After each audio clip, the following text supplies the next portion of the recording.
ওদের লাশ তো জীবনে কোনোদিন বাড়ির মধ্যে আসতো না। ওরা যদি একটা বার জানতো সৌদির দেওয়া যাইতো না। ঠিক কিনা?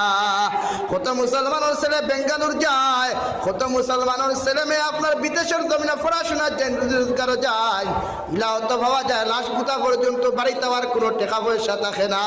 ও মুসলমান, একটা বার কি চিন্তা লাগে না?